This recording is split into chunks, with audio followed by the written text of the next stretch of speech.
Hey, what's going on, people? Mr. Mom. Just wanted to roll a quick video, guys. I want to talk about just one aspect of algae control in the planted fish tank here. And I'm going to try, and just spend a couple minutes and act like I'm educated, sound like I know what I'm talking about, which I probably don't. So go ahead and critique it, guys. But either way, one thing I want to talk about, guys, is a good way to get, plants to outcompete algae. And basically what I mean by that, guys, is we all know about balance and consistency in your tank. Well, it's more than just water changes and turning your lights on and off at the same time and dosing your ferts every day at the same time. It's more than that, guys. It's also thinking about the types of plants that you have in your tank and how many plants you have in your tank, but more specifically the types of plants in your tank. And I'm just going to do an example, guys. And remember, this is just one example of algae control. I can't do it all in one video and talk about everything. I'd be making a video that's 2 hours long.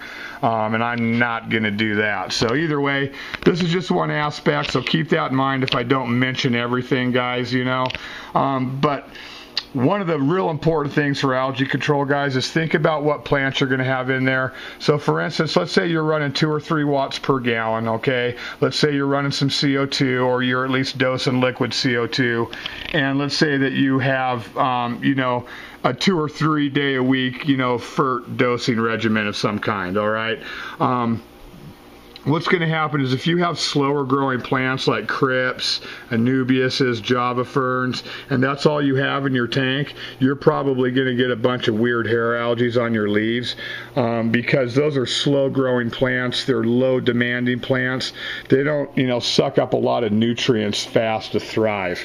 They're going to thrive just fine with low nutrients, and they're just low demand. So they're just going to kind of chill, and they're going to grow no matter what you do. Like this crypt, I didn't plant this green Wendetti in my tank.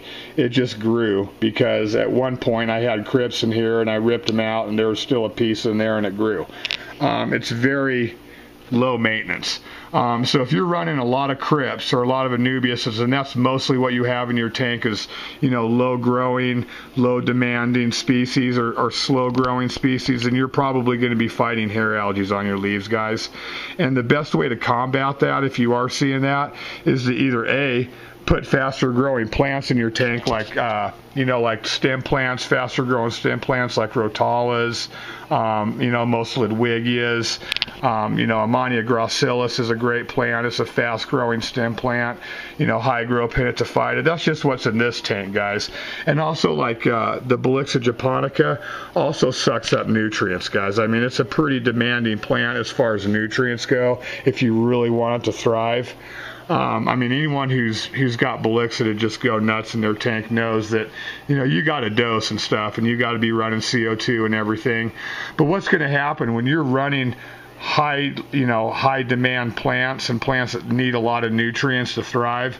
They're going to outcompete that algae for nutrients in your water. I know that's layman's terms. It's real simple, and I'm not a professor of fish tanks, but I can tell you that you want your plants to outcompete the algae for the nutrients in your tank. And if you don't do that, then the algae is going to win, and you're going to start getting a bunch of algae growth on your leaves. You're always going to get algae growth on your rocks, guys. Everybody gets algae in their tanks. Anything that's in your tank and stays immobile for a long period of time is going to get some sort of algae growth on it. That's why you have a cleanup crew in there, guys. They have to have something to eat. You don't want them to starve to death. Like your heater, your heater is going to get some weird spot algae or something on it. And even your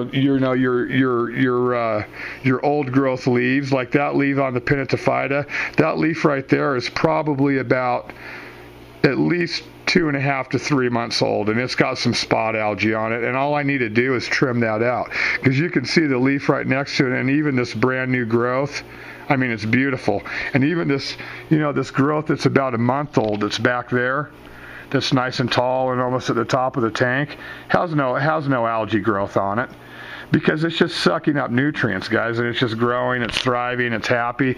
It's all this, old growth stuff down here that every plant gets in nature. Trees, no matter whether they're underwater or not, is going to get dead old growth stuff that needs to fall off or be trimmed off, and that way you're not wasting the nutrients in that plant that's supplying the other good leaves. So I know that's just one aspect of it, guys. Current is pretty important too. Some current in your tank, as you can see I have plenty of.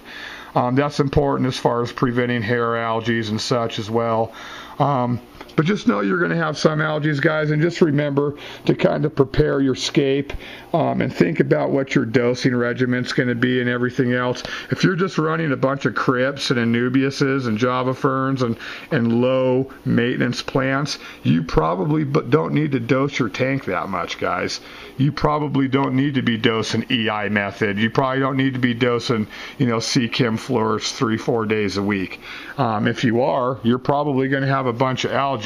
In my opinion, it's less about the amount of light you're pumping as opposed to as much the nutrient level in your water column. Let me just put it like that. So if you have enough plants and fast-growing plants and nutrient-demanding plants in your tank to where you're sucking up those nutrients, you're going to outcompete the algae for growth, and you're going to limit your algae growth, and you're not going to see a lot of those strange ones. So big shout out to my pearlweed carpet, guys. Let's just get a shout out to that going. Big shout out to everyone on Fired Up Aquatics, guys. The winners are up there right now. The picture contest winners are up there, and also the customer appreciation winner is up there as well, guys. So $25 a piece in store credit to those guys. If you are a winner, you're going to be getting an email from me, guys, so you'll know that you won some free coin at Fired Up Aquatics. So that's what I got for you guys. Hit me up with any questions. You know how to reach me. Fired Up Aquatics, J Flesh Tanks, Mr. Mom Tanks, Bundle Mania. Thanks to all of our subscribers. Peace.